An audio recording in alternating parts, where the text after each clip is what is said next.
All right, let's talk about money. The old Watergate phrase, follow the money. Mm-hmm. Money's the mother's milk of politics. If you don't have it, you can't get elected, so the statistics say. Not in terms of fundraising, but in terms of disclosure, the rules. Political campaigns attract interesting people like the local car dealer who wants to lend you a car, the local real estate magnate who has some vacant storefront office space that you can use, etc., etc. What's on, what's off, where are the lines drawn? Well, there are different regimes at different levels. There's a national set of rules for contributions. Provincially, there's 10 provinces and 3 territories that will have their rules, and innumerable municipalities. Most provinces have a set of rules for the municipalities, but in the case of Toronto, it's got a couple exceptions to the Ontario rule. So let's talk about the federal.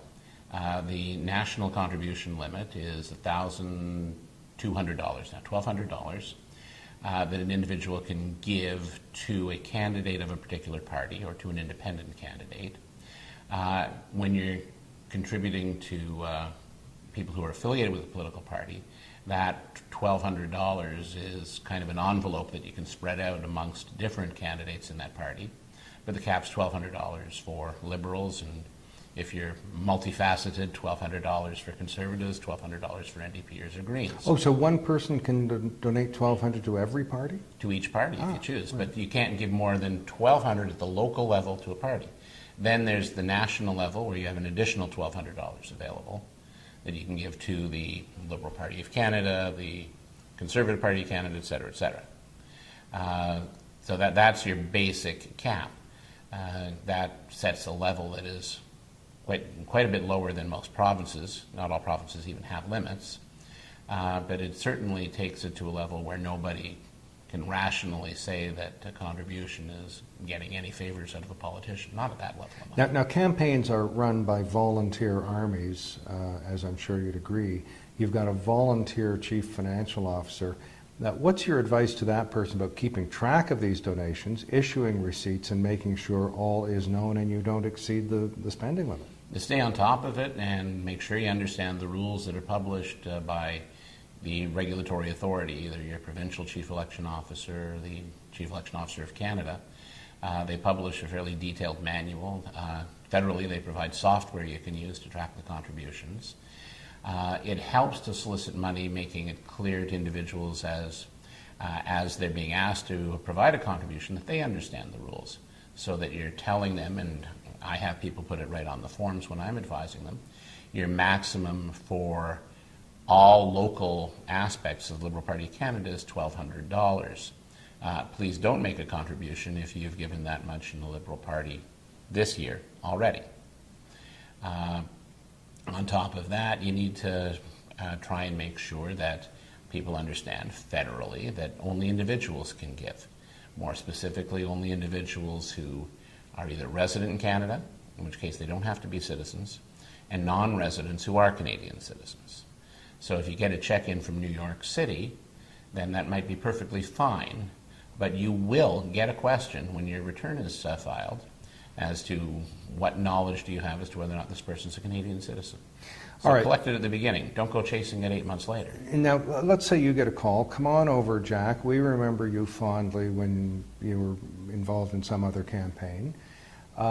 We need some of your advice. You go over there. You say, well, here's how you set up the room, and here's who you should use as a CFO, and so on and so forth. Now, you make great money as a lawyer.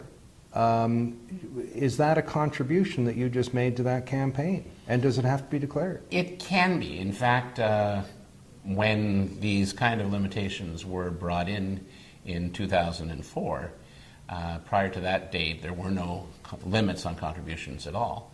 I did a ton of work for the Liberal Party of Canada as a volunteer within my area of expertise and outside. Since then, I've been on a tighter leash. Initially, the contribution limit was $5,400 or $5,200.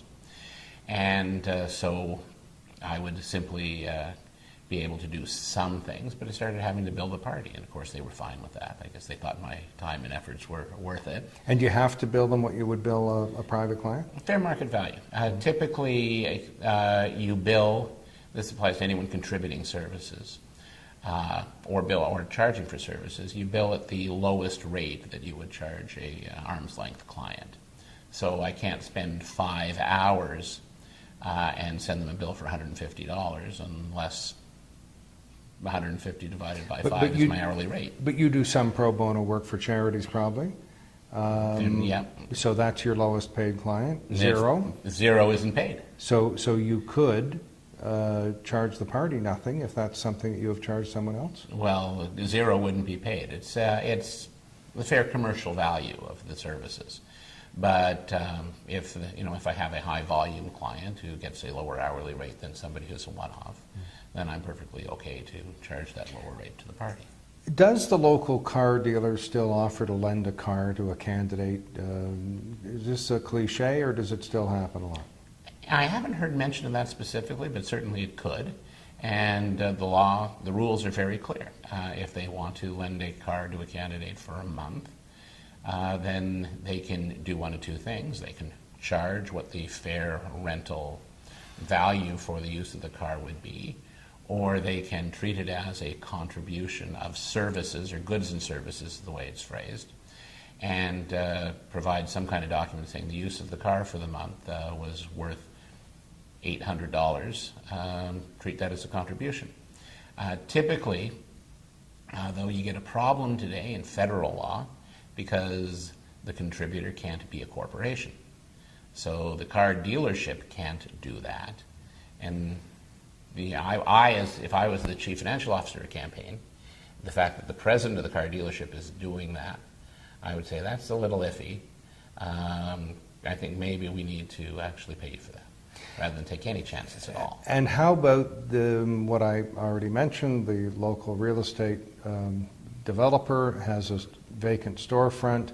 Must that be treated as a contribution at fair market value? Or either donation? Treated as fair market value if it's within what that person can give, or charge for it at fair market rate. Are spending limits good, bad, or indifferent in your view? Because there's unlimited spending in America in some jurisdictions, and they do spend it. $30 million for a governor's race. Are we better off with spending limits? I think we're far better off. I think it accomplishes two things.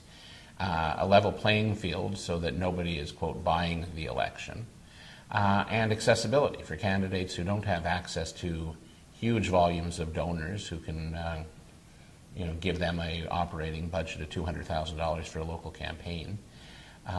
You don't need that in order to run for public office in Canada. What you need are the votes. But let's take a metaphor from your profession. A court case is won in part based on the oratorical skills of the lawyer, the school that that lawyer went to, the fees that that lawyer charges, the years of experience of that lawyer, maybe even the research capability that that lawyer has. That's not a level playing field. There's a difference between what you might characterize as someone's innate skill set, and that's part of the competition. But the goal here is to provide some kind of a leveling out in terms of the dollars.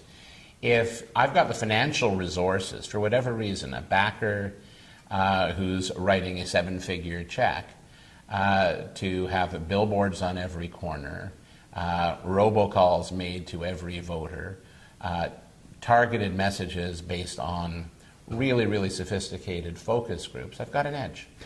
And you'd have an edge if you had more volunteers who were willing to wear out more pairs of shoes, dropping pamphlets, holding coffee parties, and doing all kinds of other things. Absolutely, but that's coming from a diversity of people. One person can only do so much.